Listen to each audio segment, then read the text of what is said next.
Hi hello welcome back to my channel. எல்லோரும் எப்படி இருக்கீங்கங்க? நல்லா இருக்கீங்களா? நான் ரொம்ப நல்லா இருக்கேங்க.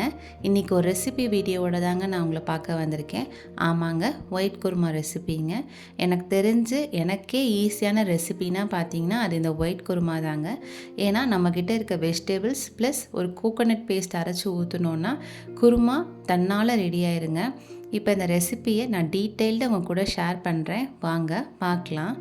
குருமாக்கு பச்சை பட்டாணி போடணுங்கிறனால பச்சை பட்டாணியை ஒரு 3 ஹார்ஸ்க்கு முன்னாடி ஹாட் வாட்டர் வித் பேக்கிங் சோடாவில் சோக் பண்ணி எடுத்துக்கிட்டோங்க. 3 ஹார்ஸ் கழித்து பட்டாணி நல்லா ஊறி இருக்குங்க. அதுக்கப்புறம் அதை ஒரு குக்கரில் ட்ரான்ஸ்ஃபர் பண்ணிக்கோங்க. அது கூட உங்களுக்கு விருப்பமான காய்கறிகளை நீங்கள் ஆட் பண்ணிக்கோங்க. நாங்கள் உருளைக்கிழங்கும் காலிஃப்ளவரும் ஆட் பண்ணியிருக்கோம்.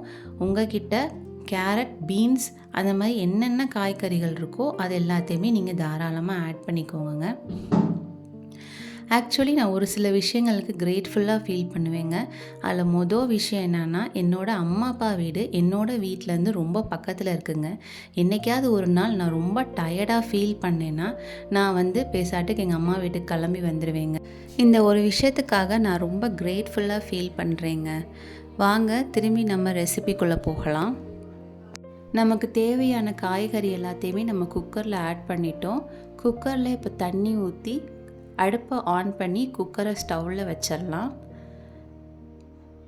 இப்போ நான் வெங்காயமும் தக்காளியும் ஃபைனாக சாப் பண்ணாமல் ரஃப்பாக சாப் பண்ணி அதே குக்கரில் ஆட் பண்ணிக்கிறேன். கூடவே கொஞ்சம் கரம் மசாலாவும் உப்பும் போட்டுக்கோங்க. நம்ம லாஸ்ட்டாக உப்பு செக் பண்ணிக்கலாம். இப்போ கோகோனட் பேஸ்ட்டுக்கு என்னென்ன போடுறோங்கிறத டீட்டெயில்டாக சொல்கிறேன். நான் அரை மூடி தேங்காய் ஆட் பண்ணியிருக்கேன். நாங்கள் 5 மெம்பர்ஸ்க்கு இந்த ரெசிபி செஞ்சோம். உங்கள் ஃபேமிலி மெம்பர்ஸ்க்கு ஏற்ற மாதிரி நீங்கள் ரெசிப்பியை கூட்டியோ குறைச்சோ செஞ்சுக்கோங்க. அரை மூடி தேங்காய் கூட காரத்துக்கு பச்சை மிளகாய் ஆட் பண்ணியிருக்கோம். பச்சை மிளகாய் தான் இந்த குருமாக்கே காரத்தை தரும். அதனால் நீங்கள் பச்சை மிளகாய் உங்கள் ஃபேமிலி மெம்பர்ஸ்க்கு எவ்வளோ காரம் வேணுமோ அந்த அளவுக்கு நீங்கள் ஆட் பண்ணிக்கோங்க. இந்த மிளகாய் நல்லா காரமாக இருக்கனால நாங்கள் 3 மிளகாய் எடுத்திருக்கோம். கூடவே பிரியாணி ஸ்பைசஸ் ஆட் பண்ணிக்கோங்க. 2 கிராம்பு, 2 பட்டை, சோம்பு மட்டும் ஆட் பண்ணியிருக்காங்க. அப்புறம் கசகசா இருந்துச்சுன்னா கசகசா ஆட் பண்ணிக்கோங்க. அது இல்லைன்னா நீங்கள் முந்திரி பேஸ்ட்டு கூட அரைச்சி ஊற்றிக்கலாம். கடைசியாக கோகோனட் பேஸ்ட்டை நல்லா ஃபைனாக அரைச்சி எடுத்துக்கோங்க.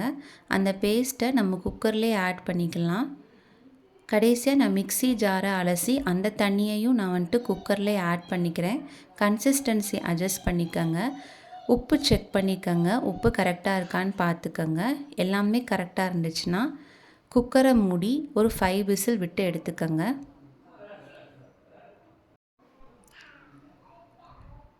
இப்போ நம்ம குருமாக்கு ஒரு தாளிப்பு கொடுத்துடலாம்.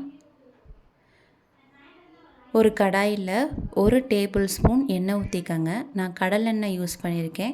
நீங்கள் உங்கள் ஃபேமிலிக்கு என்ன ஆயில் ப்ரிப்பேர் பண்ணுவீங்களோ அதே ப்ரிஃபர் பண்ணிக்கோங்க. இப்போ காய்கறி எல்லாமே நல்லா வெந்து வந்துருச்சு. நாங்கள் கொஞ்சம் கிரேவி கன்சிஸ்டன்சியில் தான் நாங்கள் குருமா எடுத்துப்போம். அதனால் நாங்கள் இந்த மாதிரி வச்சுருக்கோம். நீங்கள் எப்படி ப்ரிஃபர் பண்ணுவீங்களோ அதுக்கேற்ற மாதிரி மாற்றிக்கங்க. இப்போ தாளிக்கிறதுக்கு 2 பட்டை, 2 கிராம்பு, 2 ஏலக்காய், கொஞ்சம் சோம்பு போட்டிருக்கேன். அதோட கொஞ்சம் பெருங்காயம், கொஞ்சம் கருவேப்பிலை, அது கூடவே கொத்தமல்லியும் சேர்த்து நாங்கள் ஆட் பண்ணிட்டோம். அதோட ஃப்ளேவர் கொஞ்சம் டிஃப்ரெண்ட்டாக இருக்கும். நீங்கள் ஒரு தடவை ட்ரை பண்ணி பாருங்கள். இப்போ நம்ம அந்த குருமாவை இந்த கடாயில் ஊற்றிக்கலாம். ஒரு 5 மினிட்ஸ் நல்லா கொதிக்க விட்டுருங்க. கொதித்ததுக்கப்புறம் நல்ல ஃப்ளேவர்ஃபுல்லான ஒரு குருமா ரெடி ஆயிரும். நீங்கள் இந்த குருமாவை செஞ்சு பார்த்துட்டு எப்படி இருந்துச்சுன்னு எனக்கு கமெண்ட் செக்ஷனில் சொல்லுங்கள். நான் கண்டிப்பாக ரீட் பண்ணுறேன். ஏதாவது சேஞ்சஸ் பண்ணணுன்னாலும் என்கிட்ட சொல்லுங்கள். அந்த சேஞ்சஸும் நான் கண்டிப்பாக பண்ணுவேன். இந்த குருமாவை நாங்கள் பரோட்டாவோட தான் சர்வ் பண்ணோம். நெக்ஸ்ட்டு வீடியோவில் பரோட்டா எப்படி செஞ்சோங்கிறத நான் அப்லோட் பண்ணுறேன். மறக்காமல் அந்த வீடியோவும் செக் பண்ணி பாருங்கள். இதுவரைக்கும் என்னோடய வீடியோவை பார்த்ததுக்கு ரொம்ப தேங்க்ஸ். அடுத்த வீடியோவில் பார்க்கலாம். அது வரைக்கும் பாய்.